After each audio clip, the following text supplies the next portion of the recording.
जनपद पंचायत रीवा की अध्यक्ष संगीता राजेश यादव के खिलाफ जनपद सदस्यों का असंतोष खुलकर सामने आ गया। मंगलवार को 22 जनपद सदस्य कलेक्ट्रेट कार्यालय पहुंचे और जनपद अध्यक्ष के विरुद्ध अविश्वास प्रस्ताव प्रस्तुत किया। जनपद सदस्यों ने आरोप लगाया है कि पिछले 3 वर्षों के कार्यकाल में जनपद अध्यक्ष एवं उनके पति द्वारा मनमाने तरीके से विकास कार्यों और योजनाओं में करोड़ों रुपए का बंदरबांट किया गया है। सदस्यों का कहना है कि जनपद पंचायत के संसाधनों और योजनाओं का लाभ चुनिंदा एवं चहेती पंचायतों तक सीमित रखा गया, जबकि अन्य पंचायतों की लगातार उपेक्षा की गई। सदस्यों ने यह भी आरोप लगाया है कि जनपद पंचायत का संचालन अध्यक्ष के बजाय उनके पति द्वारा किया जा रहा है और अधिकांश निर्णय उन्हीं के प्रभाव में लिए जाते हैं। इससे निर्वाचित जनपद सदस्यों की भूमिका प्रभावित हो रही है तथा पंचायत व्यवस्था की पारदर्शिता पर सवाल खड़े हो रहे हैं। कलेक्ट्रेट पहुंचे जनपद सदस्यों ने जिला प्रशासन से मांग की है कि अविश्वास प्रस्ताव पर नियमानुसार शीघ्र कार्रवाई कर विशेष सम्मेलन बुलाया जाए ताकि जनपद पंचायत में व्याप्त कथित अनियमितताओं की जांच हो सके और लोकतांत्रिक प्रक्रिया के तहत निर्णय लिया जा सके। इस घटनाक्रम के बाद जनपद पंचायत रीवा की राजनीति में हलचल तेज हो गई है। अब सभी की निगाहें जिला प्रशासन की आगामी कार्रवाई और अविश्वास प्रस्ताव की प्रक्रिया पर टिकी हुई है। रीवा जनपद में करीब 25 सदस्य हैं, जिसमें करीब 4 वर्ष से निरंतर अध्यक्ष पति राजेश यादव कुछ सदस्यों को लेकर के और 15वें वित्त, 25वें वित्त और राज्य वित्त और जनपद निधि की राशि में इतना बंदरबांट किए हैं कि हम 12 करीब सदस्यों को आज तक 4 वर्ष हो गए 1 रुपए जनपद निधि प्राप्त नहीं हुई। तभी ये हमारी जनपद जो उपाध्यक्ष हैं, इन्हीं को राशि नहीं मिली।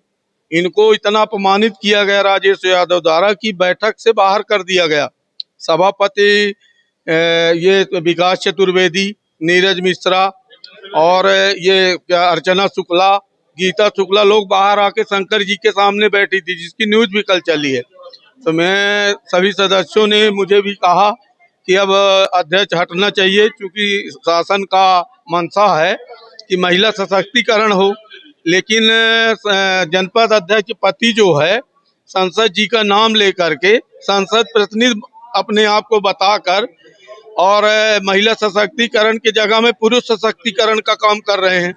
तो हम लोगों ने जनपद अध्यक्ष ये संगीता राजेश यादव।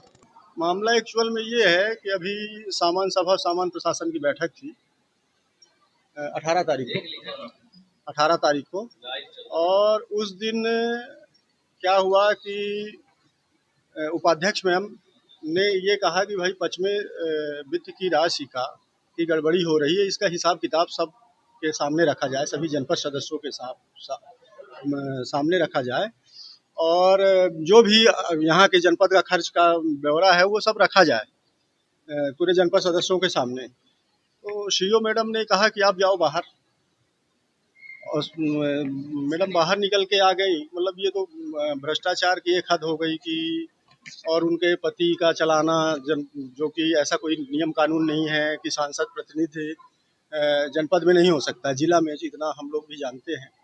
और अच्छा, वो किस हैसियत से बैठते हैं? अध्यक्ष के पति की वो सांसद प्रतिनिधि के हिसाब से बैठते हैं। बताया जाता है कि सांसद, अब हमारे पास तो लेटर वोटर नहीं है, वो ये तो ऐसे भी नियम का उल्लंघन है कि पति तो होना ही नहीं चाहिए। प्रतिनिधि भी अगर हो तो दूसरा हो सकता है, लेकिन पति को हमारे हिसाब से नहीं होना चाहिए। सुनील चतुर्वेदी, जनपद उपाध्यक्ष। हम लोग आए हैं यहीं सीईओ मैडम जैसे पचामा दिखता है तो लेके पैसा के लिए गए तो गेट के बाहर भगा दी। मीटिंग लिए गए थे। हमारा मामला ये है कि जैसे पैसा आता है तो जैसे सीईओ अध्यक्ष मिलके बांट लेते हैं आपस में, जनपद सदस्यों की को नहीं देते हैं। एक मैंने 4 साल हो गया, उनको भी पैसा नहीं मिला है। किस बात का पैसा है? क्या कौन सा पैसा? ग्रामीण क्षेत्र में काम करवाने के 5वें वित्त का पैसा है, विकास कार्यों के लिए जो पैसा। हाँ वही पैसा आता है तो नहीं देते हैं, सभी वो लोग अपने उसमें बांट लेते हैं। अब पैसा का पता ही नहीं चलता। सीईओ जब हिसाब मांगे तो सीईओ कह के आप बाहर चले जाइए। ये पैसा बांटने का काम कब चल रहा है? 4 साल का से होगा। करोड़ों नाश चुका है पैसा। ये जो अध्यक्ष है, अध्यक्ष महिला- सीओ, हाँ महिला है। अध्यक्ष है, हाँ तो उसका वो संचालन कहते हैं पति का। पति, हाँ पति चलाते हैं, वो नहीं चलाती, पति चलाते हैं राजेश यादव। बैठक में भी रहते हैं वो। बैठक में भी बैठते हैं। तो क्या ये सीओ मना नहीं करते कि आपकी क्या नहीं क्या नहीं, उनको नहीं मना करते, और जैसे ये लोग बैठते हैं तो उनको मना कर देते हैं। मतलब अध्यक्ष के पति वहाँ पूरा संचालन कर रहे हैं आप। हाँ हाँ, वही चला रहे हैं। खबरों की रफ्तार सधे अंदाज में लेटेस्ट खबरों के लिए हमारे चैनल साधना एक्सप्रेस डिजिटल को सब्सक्राइब जरूर करें।